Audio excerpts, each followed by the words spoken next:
But we start things out in the NFL, and there's Sam Yarnell hanging out with us, as he does just about every day on the show. And Sam, the games that matter most, we're getting into that part of the year now where you could really start keying in on certain games in the slate. That look, there's some that are, sort of throwaways that you don't have to care. Washington and Miami.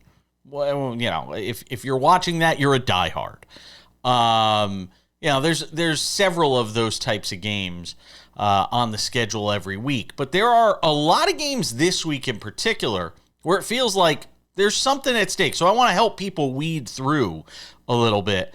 Since you're not going to be with us tomorrow, I wanted to weed through some of this. I would have typically done this on a Friday and get your thoughts. And I'm going to throw one out to start things out in the conversation that I don't know if it'd be as high on people's radars as it should be. It is a divisional matchup, so for that reason, people are going to be obviously interested in it. But Cincinnati and Pittsburgh, to me, that's one that's got my attention. Even though we don't think either of those teams is going to win the division, in all likelihood, there's a lot of interest for me in this game because you have Cincinnati with the news that Joe Burrow could be back a lot sooner than a lot of us anticipated. Pittsburgh coming off a terrible performance offensively. Aaron Rodgers speaking out about the receiving core. And an AFC North that still, for all intents and purposes, despite what the odds makers might say, feels like it's up for grabs. I like Cincinnati and Pittsburgh. It's one I'm going to be keeping a really close eye on this weekend. Yeah, so the three games that really stand out to me, Jason, obviously it starts in the 4 o'clock window with Seahawks-Rams. This is a game that is going to play into who wins the NFC West. And obviously, when you look at where these teams are projected to finish win total-wise, these are two teams that the sportsbook obviously expects to make the playoffs, and they're not really sure who's going to win more games out of these two teams. I think both win totals are posted at 12.5. So, the Seahawks and Rams is the first one, and then obviously followed up in the same 25 minutes later with Chiefs Broncos. I've talked about this game for weeks on the show at this point. This is a must win for the Chiefs. It's as simple as that. They're coming off of a bye. They're on the road in Denver, favored by more than a field goal. This is a must win game for the Chiefs if they want to keep their playoff hopes alive this season, let alone their hopes at winning the AFC West. Hands down, you cannot drop to 511 weeks through the season and still think about making the playoffs if you're the Kansas City Chiefs. I'm sorry, it's a reality of the NFL. I don't think anyone will disagree with me on that. And the final one, obviously, Sunday Night Football for the NFC 1 seed. This game is going to have implications when we're looking back on it come January. It's Lions and Eagles in Philadelphia. This atmosphere is going to be crazy. Late night at the Link. I can't wait for this weekend, Jason. 3 absolute bangers lined up by the NFL. Yeah, and look, I'll throw in another one on my side. I'll go Chicago, Minnesota. We're still kind of figuring out what J.J. McCarthy is. Caleb Williams is showing more and more signs. This Chicago Bears team has sort of scuffled through the season, but scuffled to a 6-3 record. I mean, again, I don't know if a lot of people had expectations or necessarily knew what this Chicago Bears team would be through 10 weeks, but I think any Bears fan would have signed up for 6-3 through the first 10 weeks of the season. I'll give you another one. And it has nothing to do with the Giants, even though Jameis Winston is starting, which means we're always guaranteed to get something entertaining out of that game. We want to go, 3 touchdowns, 2 interceptions, 1 return for a pick 6, something like that. If we're talking about Jameis Winston with the Giants, that we'll be talking about on Monday. And certainly some good vibes, no matter how it turns out from Jameis Winston. But Green Bay, coming off that offensive performance against the Eagles, and a Giants defense that, while it's sort of had its moments throughout the season, is certainly a tough one on the road. I'm interested to see how this, and not just whether the Packers win or lose. I think the line on that game is 7.5, by the way, and right now I'd take the Giants plus 7.5 if that number is still in that spot. But how does Jordan Love and this team respond? There's been a lot of criticism coming out of that Monday night game against the Eagles. How does that team respond? Again, in a jam-packed division where Minnesota at 4-5 are the dregs of that division. How does Green Bay respond coming out of that game? That's one that I want to watch, Sam. Yeah, we finally get to see Jameis Winston, something I've been begging this franchise for since week 1 of the NFL You could see season. Russell, by the way, you could see Russell Wilson on Cameo. Oh my gosh. Oh yeah, he's doing cameo videos right now. That's hilarious. Yes. I can't believe it took us 11 weeks of the NFL season to get to this point. It really is a disservice to you and I, the football fan, that we had to wait this long to watch Jameis Winston play football this NFL season. But we're in for a treat. I can't wait. I know people might, poo-poo this game. I'll be locked onto this game in the 1 o'clock window. Jameis might throw 6 interceptions. He might throw 6 touchdowns. He might do both in the same game. That would be a first, I would have to imagine, in NFL history. But yeah, I can't wait. I am a huge Jameis Winston lover, and this game is going to be a lot of fun. I will have a pick from this game in Page versus the Prince. I'll also say this, by the way. As much as everybody's just assuming Baltimore is going to win that AFC North, you talk about Kansas City, and and we've talked about it. The fact that there's really not a lot of wiggle room now, not even necessarily because of them, but because of the teams ahead of them. There's an argument to be made that Baltimore, while they're playing a 2-7 Cleveland team, and while everybody's assuming Baltimore is going to win the AFC North, there's no wiggle room really for them either at 4-5. They really can't afford to just give away games like this one on the road. And a road game in the division, I wouldn't take anything for granted if I were a Ravens fan that everything's fixed and everything's fine. I mean, they have looked better. The defenses look better. All of that's great. But, if I'm a Ravens fan, I'm still nervous. I'm cautiously optimistic. If I'm a Ravens fan. All right, stick around. We've got Contender Pretender Week 11 NFL edition with a game coming up tonight to get to. A whole bunch more. David Aardsma later in the show to talk baseball.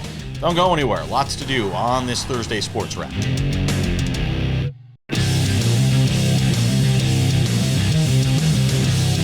We take it to segment 2 on this Thursday edition of the show. In 10 minutes, my man David Aardsma swings by. Thoughts with the former big league reliever and closer. Got a big Friday show lined up for you. Robert Lital in his usual spot, talking about the top stories of the week. Nick Ferguson, former NFL safety, will be here.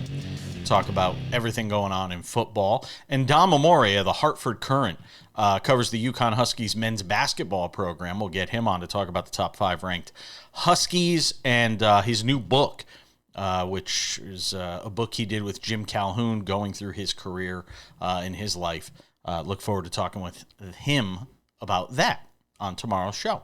Sam Yarnell, Week 11 in the NFL kicks off on Thursday night with the Patriots and the Jets. While that is certainly of some interest to some, what is more interesting to me is to kind of drill down into the AFC and NFC playoff picture. A little something we do on the show every week.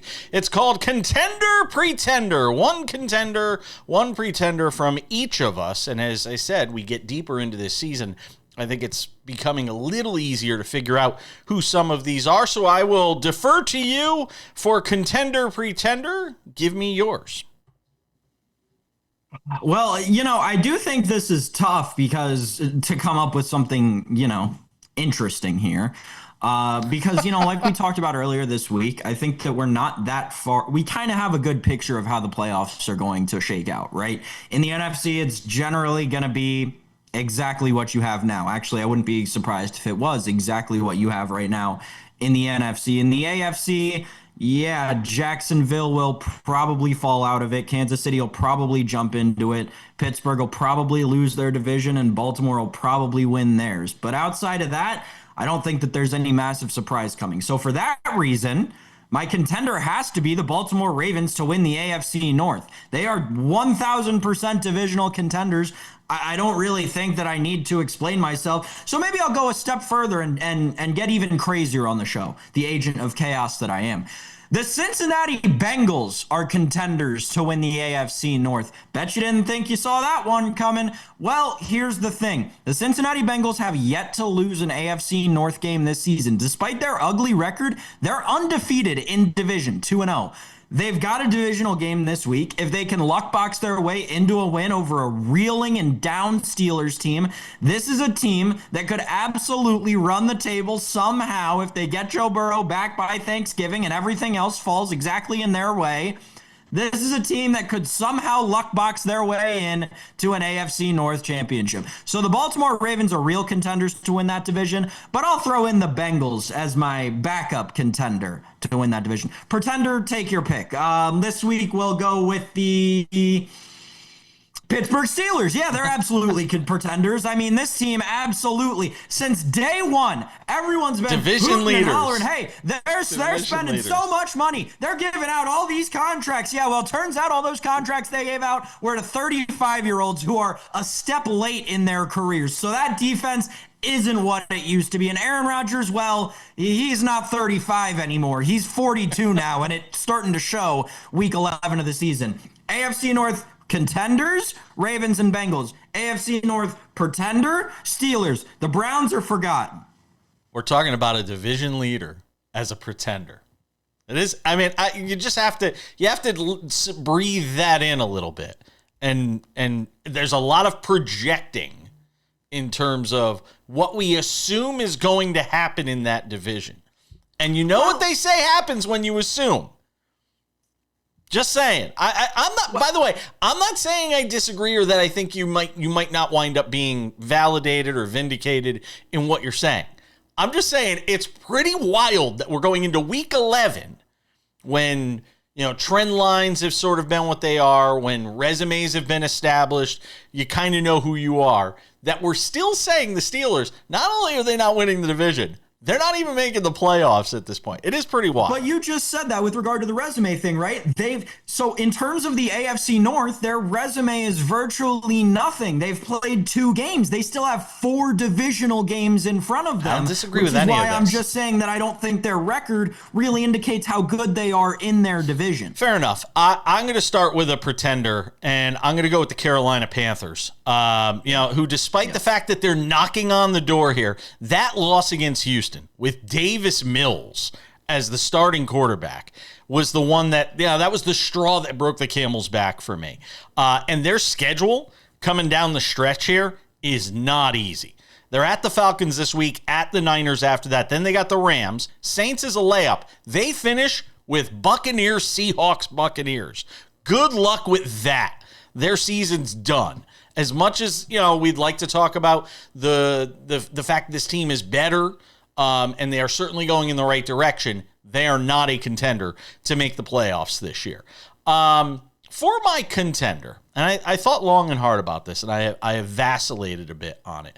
I'm going to stick with the Jacksonville Jaguars. And I know to some that might mean that I'm eliminating the Kansas City Chiefs, but the fact of the matter is Kansas City can still win their division.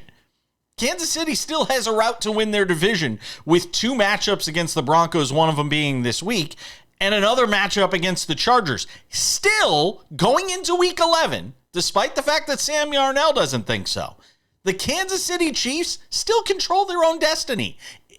Again, they're going to have to play really well, and they can't afford to have any hiccups, especially in some of these divisional matchups. But Kansas City can still win their division. Jacksonville has no shot at winning their division. And right now, their trend line is going in the wrong direction, especially with what we saw last week for them. So I will go with the Carolina Panthers as my pretender and Jacksonville as a contender to still potentially make the playoffs because Kansas City could wind up winning that division. That's my story, and I'm sticking to it.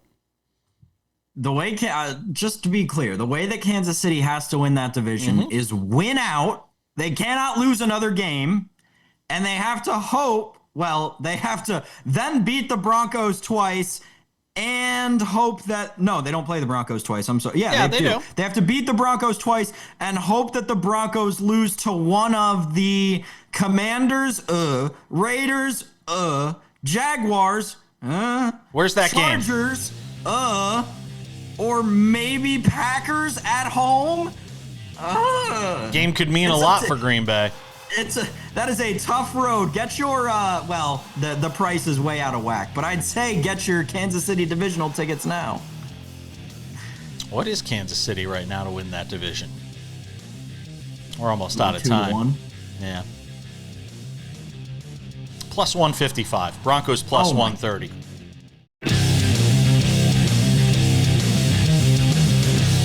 All right, from the NFL to Major League Baseball. I can't quit this guy. I wish I could, but I can't. David Aardsma, former big league reliever and closer, our SportsWrap MLB analyst, hangs out with us. It's not an official title. It's not like we're paying you, but you're kind of our guy. I appreciate it. Yeah, I like absolutely. being your guy. Yeah, I appreciate you being willing to be so. So I got a bunch of baseball stuff. I wasn't planning to have you on, but there's a whole litany of things that I want to run through with you as we go through awards season, obviously, and that's been a big topic of conversation this week. Not that anything's really been shocking there, in terms of who's won these awards. I was a little surprised that the Aaron Judge thing, and we'll get the official vote on Thursday. I am kind of curious to see, because it seems like it must have leaked out that Judge was going to win because all the betting markets shifted wildly a couple of days ago. So I thought that was kind of interesting. But aside from that, and I want to talk about, especially from the pitching standpoint, which is where you come from, Paul Skeens winning the Cy Young Award, Tariq Skubal winning the Cy Young Award. Both of those guys deservedly so. And Skubal, it feels like he could just win it every year as long as he stays healthy. I mean, he's that kind of special. But more so about the future of both of these guys now, David, because it feels like the writing's on the wall that neither is going to wind up staying with the organization that brought them into the league. And from a couple of different perspectives, I want to know what you think. One, from the Major League Baseball angle, that they can't figure out a way, and I don't know what the change is to the system that has to take place. Like in the NBA, they started doing these things where if you stay with the team that gets drafted, you can get a better deal, you can get more money, things that they did with the salary cap to make that happen. How does baseball avoid what seems like this impending doom for both Pirates fans and Tiger fans when it comes to keeping their Cy Young Award-winning young arms in the organization? Well, they get them for 6 years. They get it's 6 of their best seasons. I don't like when players are the generational player for a team and they leave. I don't like it. At the same point, take a chance and sign these guys. When you saw Paul Skeens in the minors, we all saw it. Like at first injured and battling a little bit that very first drafted year. And then the next year, absolutely dominant. Sign the dude to a 10-year contract when he's in the minors. Spend some money. They took a financial risk in this and they're losing. That's what it is. They took the financial risk of saying, we'll play out 6 years. We'll see what we can do in the trade and we'll see where this ends up. And they took a chance that he wasn't going to be this great is what really just what they did. They chose that he wasn't going to win a Rookie of the Year and a Cy Young. But doing that with a hitter, we see a lot of these guys as rookies who come up who are getting these more team favorable contracts, yes. But you give the security to the player. We saw it with Jose Ramirez. The Red Sox did it with what? Marcelo Mayer. I think it was Mayer they did it with. I mean, the Braves did it with a bunch of guys. Right. So we're seeing teams do it. It's and no knock on pitchers. It's easier to do that with position players than it is a pitcher because you're talking guaranteed money and that guy could blow his arm out. Or wind up with 2 Tommy Johns by the time he's 27 years old. Isn't it more problematic? And again, that gets into the idea of, is it the system that's broken? And we have to I don't think it's a system. I think it's teams. I think it's individual teams that choose. We're talking about Tariq Skubal maybe not being a Detroit Tiger. The Detroit Tigers for a while, for a good period of time, was the team you went to if you wanted a good contract. If you wanted to make money, that was the team you went to. That was the team that would put money on the table and say, all right, we're building a team. We have a great team. We want to win World Series titles. And they put teams out there with huge contracts. And they won a lot of ball games. And that stadium was absolutely filled. Yeah. And that team, minus a collapse in the second half, was the best team in baseball. for half the year with the back-to-back Cy Young winner. So there's no reason they shouldn't have done that last year, or even midway through last year or midway through this year, put the money on the table and say, stay here and be a Tiger for life. They had the funds in the past. They had the funds in the future. I look at it as saying, these are teams that have taken chances and saying, okay, we will take them, but we're not going to put the money into them. And we'll see what we have at the end. I've always had this idea. You invest into hitters and player development hitters, and then you bring in major league players, major league pitchers at the end. You sign major league pitchers. And that's why you can look at this. We're talking about Paul Skeens being on the trade market or being a possible free agent. Three Skubal trade market, possible free agent. You can find the two greatest pitchers that we have had in years and years and years, and they're just available falling on your lap. We can keep getting mad at the Dodgers for signing those guys, or get mad at the Pittsburgh Pirates for not seeing the future that we all saw. Which is more likely to stay with their current team, David, in your mind? Skubal. Tree Skubal. Skeens, it's too hot, too early. Everybody knows it. We can talk about the rumors of him wanting to be a Yankee. I never believe that stuff, because what player is going to sit there and like, oh yeah, but my teammates talking about being a Yankee? When it's an unnamed source, I really hardly ever believe it. But Skeens is gone. It's gone. If you didn't get the contract already, they can't afford him moving forward, and they can't afford them. They won't do it. In the last minute of this segment, though, do those conversations happen in locker rooms? Is it so far-fetched to believe that Skeens wouldn't say that to somebody? Like, you've been in locker rooms. Have you heard guys talking about, man, I would love to play for that team? Or all the time. Okay, so then why is it so far-fetched that Skeens would do that? It's the far-fetched that another player would come out and say, oh yeah, Skeens talked about it. That's the hard part, is that another player would say, oh yeah, my teammate was talking about being a Yankee, not thinking that wouldn't be majorly news. We all know that. We all talk about, we all BS. We know who's good. We know what organizations put money into players, and we all go, dude, would you want to be a Yankee? When you're on the last place team, like, oh yeah, I want to be a Yankee. Do you want to be a Rocky? No, but if the Rockies are in first place, dude, I want to be a Rocky. If they're putting the money up and doing it, like everybody in baseball wants to be a Dodger right now. Every single player will be a Dodger at this moment. So don't hate them for wanting to be on a good team that puts in money for players. Like, we all want it. If the Pirates were doing it better, the Pirates, when I played, the Pirates were good going to the playoffs. We all wanted to be a Pirate. And the Pirates are not putting any money. And that's what I think frustrates fans the most. It's not the fact that you suck. Nothing. It's the fact that you're not putting money into the team. Like that's what's infuriating the fan base is, go and bench Harrington, put some money into this team in the offseason. Our friends watching on Sportsnet Pittsburgh, we're pleading with you. Put the money into the team.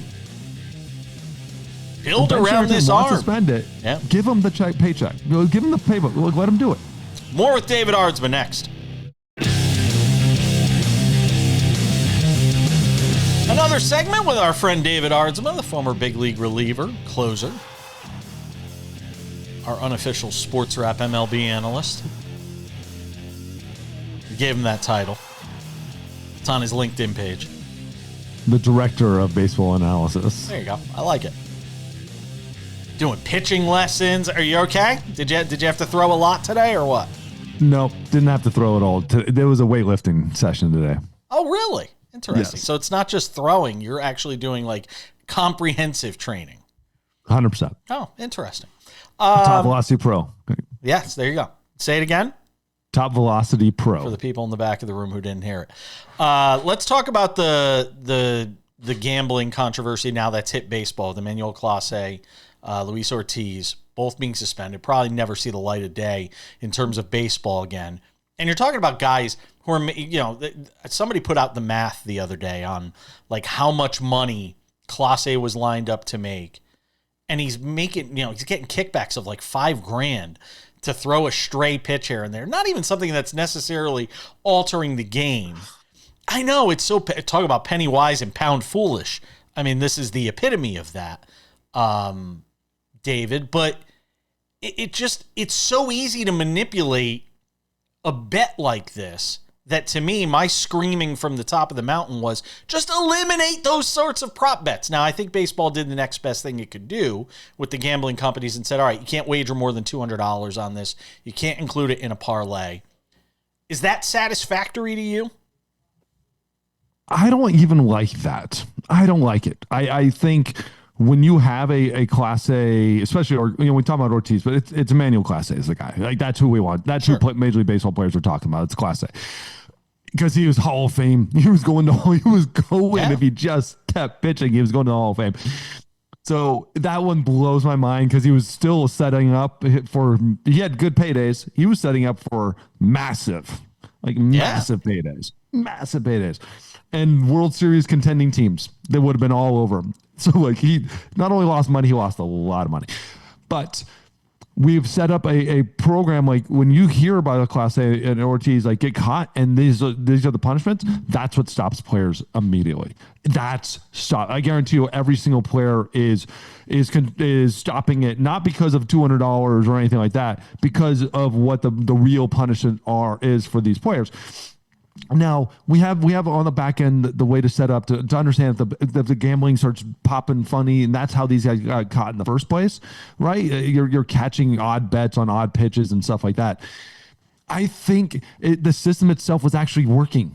I think it was working. This is what happens. You have to get a guy caught, and then you go, guys, the system's working. Like, you can't get around this. So I had a problem with I had a problem with the bets in the first place, but then once you have them, the system's working. I just think they're effing idiots for doing this, but it's a matter of like when you give a little kid a lollipop or $100, they're going to take the lollipop. They're going to have that. You give them $7,000 cash in their locker. That seems like a lot more money than $10,000, $1 million in a paycheck that you never see. It goes right to your bank account. It's just the money in this. Plus you're getting your family rich and you're getting all these other people rich around you. So it's like everybody's winning and all I have to do is throw a ball. But we have a system now that catches it. I don't think there needs to be anything else. The $200 is fine. Who's betting more than $200 on a pitch anyway? You're an idiot. I don't want to say speaking of idiots, because that would be a terrible way to segue into this, but John Smoltz made news recently talking about the idea of a split season. He just hates the Yankees, so I can't like Smoltz. And he's so bitter about the World Series losses to the Yankees. You know what? Then just do better. Mark Wohlers, don't hang a slider to Jim Leyritz. Anyway, yes. Talk to me about the idea of a split season, because they've been doing it in the minors forever. And I like it because I think guys are going to, I think it keeps teams from tanking. I think it keeps teams from selling off. If there's a second half of the season, if we're fundamentally changing baseball already with, the ghost runner and pitch clocks, and you can only throw over so many times. If we're fundamentally changing baseball and make it interesting all year round, why not? Well, you have to have some major incentives for teams that win both halves. Something that's a super incentive, like super incentive. 2, give me 2 trade deadlines. I need 2 trade deadlines. You can't, if you're going to have a first half, you got to have a first half trade deadline, second half trade deadline, right? So you can tank, but if you're tanking, that's going to hurt your second half chances, and my thing is what you're going to end up seeing is if the split season is, you're going to see teams winning both more often.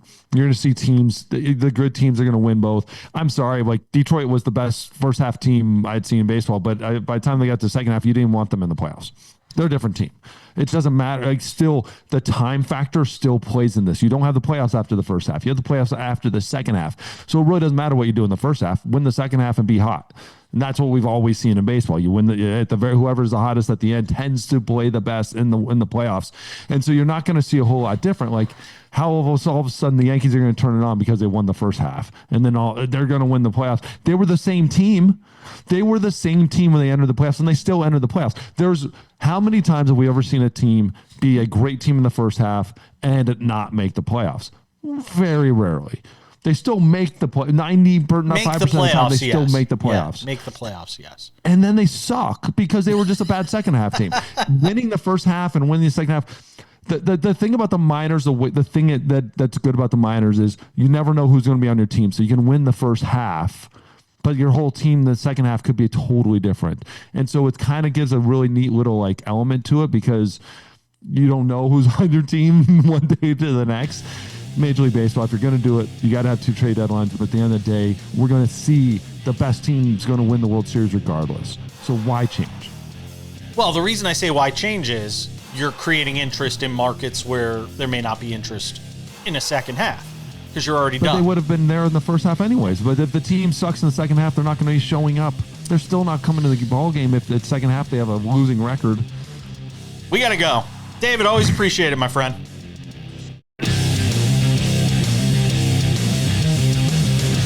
All right, we keep things moving. Coming up in 10 minutes, it's Odds and Ends with a preview of Thursday Night Football. Where should you put your money? Just put it the opposite of where I put mine, and you got a shot to win. Because that's the way it's been going for me lately. But in the meantime, let's talk some basketball. There were some crazy performances on Wednesday night in both college basketball and the NBA. On the college side, it was the women doing some amazing things. And we'll begin there, Sam Yarnell, with Hannah Hidalgo, the junior at Notre Dame, who had 44 points, which is a school record, which is amazing unto itself. That isn't the craziest part. She had 16 steals in the game. And she almost had a triple-double. I think she had 9 rebounds as well. But Hannah Hidalgo, Sam Yarnell, with a monster effort against Akron as Notre Dame improves to 3-0. They are 16th, I believe, in the top 25 rankings right now for women's college basketball. Always a threat is Notre Dame, but I was stunned. I kept trying to figure out how the hell you have 16 steals in a game. By the way, I think Akron turned it over 34 times in that game. And I watched the highlights because I'm like, are they just handing her the basketball? Like, how is she getting all these steals, Sam? Yeah, so it's been a tough start to the season for the Lady Zips of Akron and the MAC. They're averaging 26 turnovers a game. Wow. This is a season where they've played 3 games. They've all been losses. They've lost to South Alabama, Robert Morris, and now Notre Dame. Wow. Hopefully on Sunday, the ladies can get one back against Cleveland State. Catch that on ESPN Plus if you're so inclined for Akron women's basketball. But yeah, absolutely stellar performance from Hannah Hidalgo. I mean, it's so funny, this Notre Dame program, right? It's like you can go so far. You can go all the way back to like the then Skylar Diggins, now Skylar Diggins Smith days. But all this program does is produce so much WNBA talent at the guard position. It is crazy. And Hannah Hidalgo, South Jersey's own, seems to be yet the latest example of that. Yeah, they're gonna be lining up to get her. Then there is Audie Crooks, who look, she is a physical phenom. If you watch her on the court, I don't know how you defend her because she's just so. And this is not. Before anybody goes crazy, I'm not fat shaming anybody. I've dealt with weight issues my whole life. She's just a large individual. And when she gets down into the paint and camps out, I don't know how you stop her. She doesn't even leave her feet for anything she does on the basketball court, Sam. She does not leave her feet. She is completely planted in the ground, and you can't stop her. She had 43 last night for Iowa State in a win over Valparaiso. Audie Crooks, if we narrow it down to the women, I believe she was 18 of 21 from the field. Look at this free throw, Jay, right there. If we're talking about the more impressive effort, Audie Crooks or Hannah Hidalgo, where are you going? I mean, Audie Crooks was so efficient. 43 points on 23 shots. Yeah, was it 18 of 23? Ridiculous. Okay. I dove into the Akron Zips women's basketball program. Let's see how Valpo's done this year. Oh, no. They're not much better. better. No. Yeah. Oh, no. Yeah. Oh, Hannah Hidalgo may have the most. So Valparaiso this season lost 92-54 to DePaul. Yep. Followed that up with a 78-48 loss at Detroit Mercy. And then lost 97-50 to Iowa State. No mercy from Detroit Mercy. Is that what we're saying? No mercy. No mercy from Detroit Mercy. Let's go to the NBA, where last night, I didn't think this is possible. That San Antonio could have 2 players with triple-doubles and lose is just mind-blowing to me. But that's what happened last night when the Warriors went into San Antonio and beat the Spurs 125-120 behind 46 from Stephen Curry. Splash! And despite a triple-double from Wemby, where he just continues to do amazing things this season, Stephon Castle just keeps getting better. We're all wondering how he's going to work out with De'Aaron Fox being there now. Well, he had a triple-double last night, and still the Warriors found a way to win this game, Sam. Yeah, and De'Aaron Fox still went for 13, 5, and 5. I tell you, man, Steve Kerr and the third quarter. They are going to write books about Steve Kerr and the third quarter. I know that they came back in this game in the second quarter after being down in the first, but like all this team has ever done under Steve Kerr's tenure is make halftime adjustments and kick ass in the third quarter. That's all they do. It's very true. Congratulations to the Warriors on a great win. The Nuggets, not to be forgotten in the West, because of all the talk about Oklahoma City, and they clubbed baby seals in the Lakers last night in the late game over on ESPN. Denver wins again. The Clippers, by the way, are a train wreck right now at 3-8. We'll talk about that another time. But Denver at 9-2, and Nikola Jokic ties the season high for points in a game with 55, and he did it in regulation, unlike Shai Gilgeous-Alexander. Jokic, 55 points on 18 of 23 shooting, 14 of 16 from the line, 5 of 6 from 3, 12 rebounds, 6 assists. I mean, what more is there to say about the Joker and what he continues to do, Sam? We just continue to forget about him in this time of discussing who the next face of the league is and all this stuff. Oh, Nikola Jokic says, I had 55 last night. Yeah, I had 55 last night, right, on the second night of a back-to-back coming off of a night where I had 35, 15, and 7. Right? Like, it's ridiculous. It's absolutely unfair what this guy can do. He had 50 after 3, by the way. The dominance of that guy, I don't know if we'll ever see it again in the NBA. In the last 10 seconds, which was the best of all of them last night? Jokic, second night of a back-to-back. I'll go Hidalgo because of the 16 steals. 44 and 16 steals. You never see a line like that again anywhere. We're coming back with odds and ends. Preview the Thursday night game with the Jets and Patriots.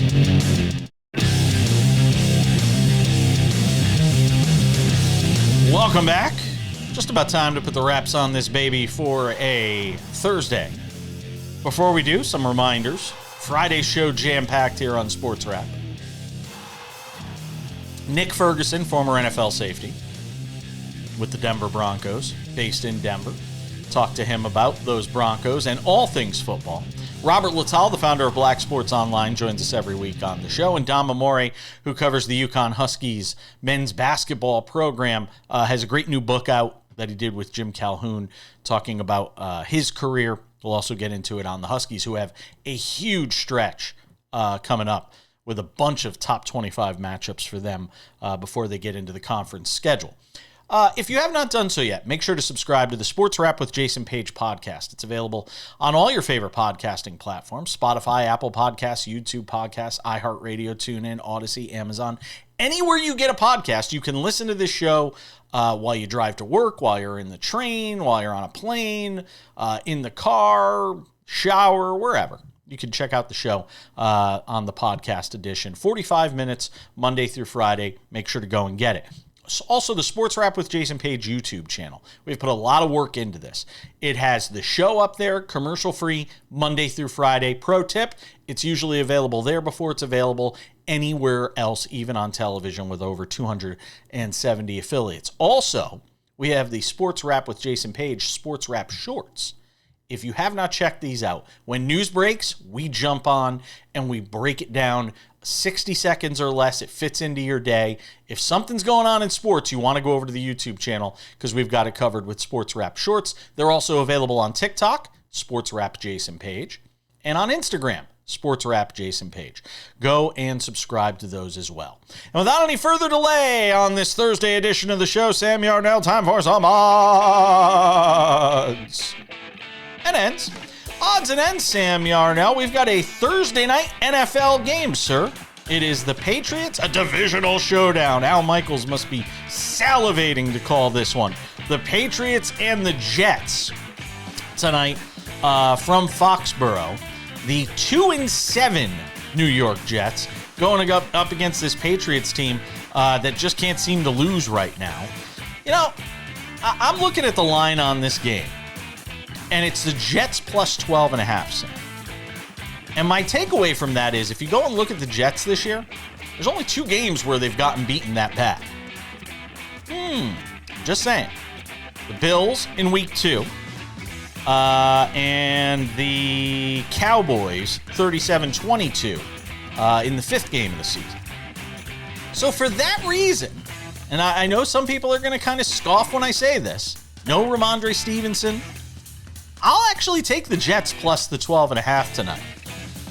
Not saying they're going to win the game, nothing crazy like that, but there's a lot of ways they could cover 12.5, the backdoor cover, the late garbage touchdown, in this game.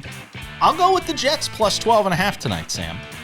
I am 100% with you in lockstep. I am also playing the Jets on the money line for a myriad of reasons. There are 3 teams, to your point, you made me think of something about the Jets not losing games by this many points. The Patriots don't win games by this many points. There are 3 games this season that they've won by this many points. Here, let me tell you who they were against. The Tennessee Titans and Cam Ward, and that was Cam Ward's 5th start in the National Football League. The Cleveland Browns and Dylan Gabriel. And then the last one, let me just double check it here. Oh yeah, the Carolina Panthers, who we just got done talking about how we're selling this season. Yeah, I'm going to take the Jets tonight. Don't care if it burns me. The fact of the matter is they've been playing better football for the last 3 weeks. They've won 2 in a row, and now they find themselves as 12.5-point underdogs. And that's a number that's climbing towards the Patriots. It opened 11.5. So I'm going to buy the Jets. I'm going to fade the sharps and the rectangles and every polygon that you can think of out in Vegas. Give me the Jets. Give me them on the money line. I am, again, said it all week, not buying into the Patriots. There have been 2 teams in DVOA history since they started tracking it in 2010 or 13 or something.